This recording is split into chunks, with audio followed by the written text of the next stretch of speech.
The lines being redrawn fast at the British Parliament at Westminster. We've heard in the past couple of hours that two senior members of the Labour Party are calling for a vote of no confidence inside the party against their leader, Jeremy Corbyn, whose support for Remain was, critics say, lukewarm. And at the same time, of course, the big event of the day, the resignation of the British Prime Minister, David Cameron, in the wake of the vote. We're in the company of a Leave campaigner Jacob Rees Mogg. You are a Member of Parliament from the Conservative Party for Somerset, an area in the southwest of England. You campaigned for Leave. First of all, your reaction to the resignation of the Prime Minister. Well, I think he's done it in a very dignified way. The Prime Minister has been a really brilliant Prime Minister, a great Prime Minister, has reformed welfare and education and got our budget back under control.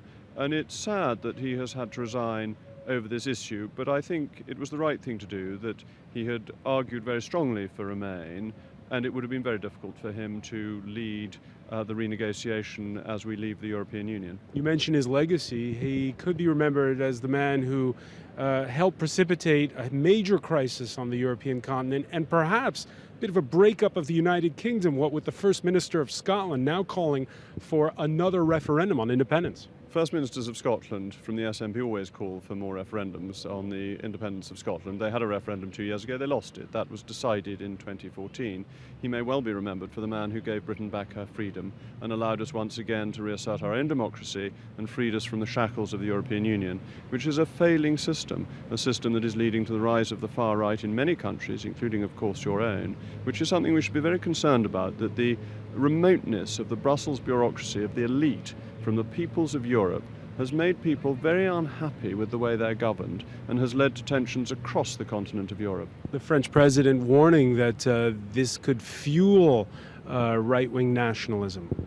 It's the integrationist policies of the European Union and the inability to hold governments to account, because it's at an unelected bureaucratic level that so many decisions are made, that has fueled the rise of extremist parties of both the left and the right. If you look at Greece with the extreme left, with Austria almost electing the extreme right, and of course Ms. Le Pen in your own country. All right, Jacob Rees, you know the expression, be careful of what you wish for.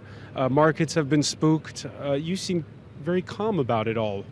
Of course, one should always be calm, that there's no advantage in running around like a headless chicken.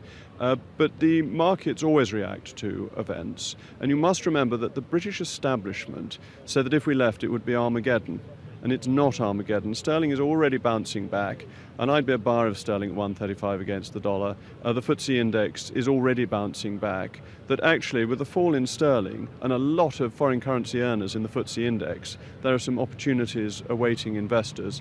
My background is as an investment manager, and very often these sorts of political storms provide investors with chances to buy stocks cheap. All right, investors, but what about common people? What about the farmers, for instance, in your home district? No more common agricultural policy for them.